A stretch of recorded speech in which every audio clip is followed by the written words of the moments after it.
بسم اللہ الرحمن الرحیم۔ صلح حدیبیہ اور ابو جندل اور ابو بصیر رضی اللہ عنہ کا قصہ۔ سن 6 ہجری میں حضور اقدس صلی اللہ علیہ وسلم عمرے کے ارادے سے مکہ تشریف لے جا رہے تھے۔ کفار مکہ کو اس کی خبر ہوئی اور وہ اس خبر کو اپنی ذلت سمجھے، اس لیے مزاحمت کی اور حدیبیہ میں آپ کو رکنا پڑا۔ جانثار صحابہ رضی اللہ عنہم ساتھ تھے جو حضور صلی اللہ علیہ وسلم پر جان قربان کرنا فخر سمجھتے تھے، لڑنے کو تیار ہو گئے، مگر حضور صلی اللہ علیہ وسلم نے مکہ والوں کی خاطر سے لڑنے کا ارادہ نہیں فرمایا اور صلح کی کوشش کی، اور باوجود صحابہ رضی اللہ عنہم کی لڑائی پر مستعدی اور بہادری کے حضور اکرم صلی اللہ علیہ وسلم نے کفار کی اس قدر رعایت فرمائی کہ ان کی ہر شرط کو قبول فرما لیا۔ صحابہ رضی اللہ عنہم کو اس طرح دب کر صلح کرنا بہت ہی ناگوار تھا، مگر حضور صلی اللہ علیہ وسلم کے ارشاد کے سامنے کیا ہو سکتا تھا کہ جانثار تھے اور فرما بردار۔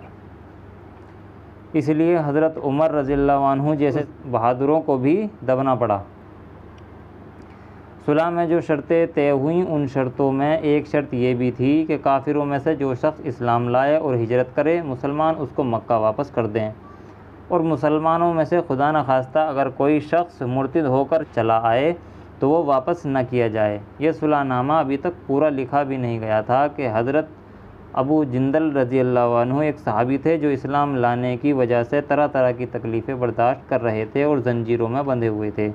اسی حالت میں گرتے پڑتے مسلمانوں کے لشکر میں اس امید پر پہنچے کہ ان لوگوں کی حمایت میں جا کر اس مصیبت سے چھٹکارا پاؤں گا۔ ان کے باپ سہیل جو اس صلح نامے میں کفار کی طرف سے وکیل تھے اور اس وقت تک مسلمان نہیں ہوئے تھے، فتح مکہ میں مسلمان ہوئے، انہوں نے صاحبزادے کے تماشے مارے اور واپس لے جانے پر اصرار کیا۔ حضور صلی اللہ علیہ وسلم نے ارشاد فرمایا کہ ابھی صلح نامہ مرتب بھی نہیں ہوا، اس لیے ابھی پابندی کس بات کی، مگر انہوں نے اصرار کیا۔ پھر حضور صلی اللہ علیہ وسلم نے فرمایا کہ ایک آدمی مجھے مانگا ہی دے دو، مگر وہ لوگ ضد پر تھے، نہ مانا۔ ابو جندل رضی اللہ عنہ نے مسلمانوں کو پکار کر فریاد بھی کی کہ میں مسلمان ہو کر آیا اور کتنی مصیبتیں اٹھا چکا، اب واپس کیا جا رہا ہوں۔ اس وقت مسلمانوں کے دلوں پر جو گزر رہی ہوگی اللہ ہی کو معلوم ہے، مگر حضور صلی اللہ علیہ وسلم کے ارشاد سے واپس ہوئے۔ حضور صلی اللہ علیہ وسلم نے تسلی فرمائی اور صبر کرنے کا حکم دیا اور فرمایا کہ عنقریب اللہ تعالیٰ شانہ تمہارے لیے راستہ نکالیں گے۔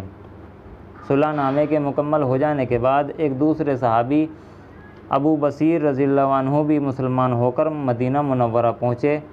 کفار نے ان کو واپس لانے کے لیے 2 آدمی بھیجے۔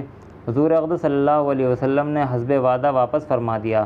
ابو بصیر رضی اللہ عنہ نے عرض بھی کیا کہ یا رسول اللہ صلی اللہ علیہ وسلم، میں مسلمان ہو کر آیا، آپ مجھے کفار کے پنجے میں پھر کھینچتے ہیں۔ آپ صلی اللہ علیہ وسلم نے ان سے بھی صبر کرنے کو ارشاد فرمایا اور فرمایا کہ انشاءاللہ عنقریب تمہارے واسطے راستہ کھلے گا۔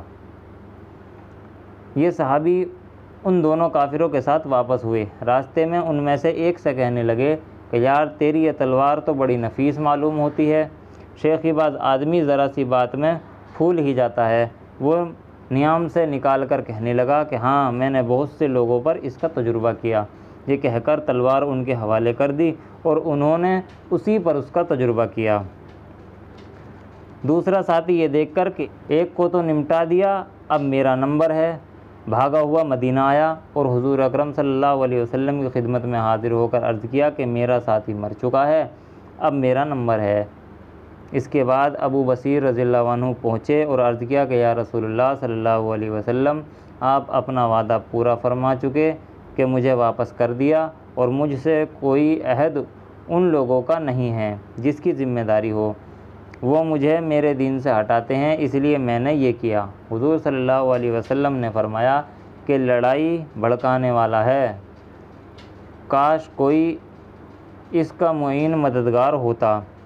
وہ اس کلام سے سمجھ گئے کہ اب بھی اگر کوئی میری طلب میں آئے گا تو میں واپس کر دیا جاؤں گا، اس لیے وہ وہاں سے چل کر سمندر کے کنارے ایک جگہ آ پڑے۔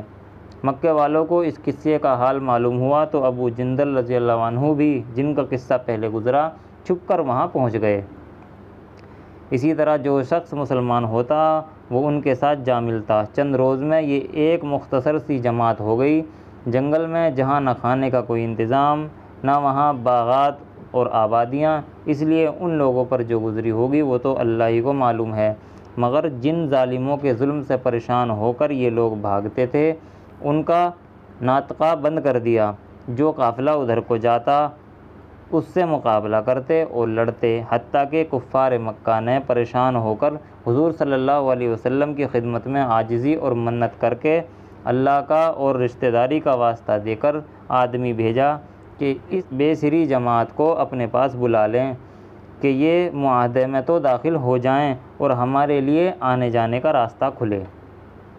لکھا ہے کہ حضور صلی اللہ علیہ وسلم کا اجازت نامہ جب ان حضرات کے پاس پہنچا ہے تو ابو بصیر رضی اللہ عنہ مرض الموت میں گرفتار تھے۔ حضور صلی اللہ علیہ وسلم کا والا نامہ ہاتھ میں تھا کہ اسی حالت میں انتقال فرمایا رضی اللہ عنہ وارضاہ۔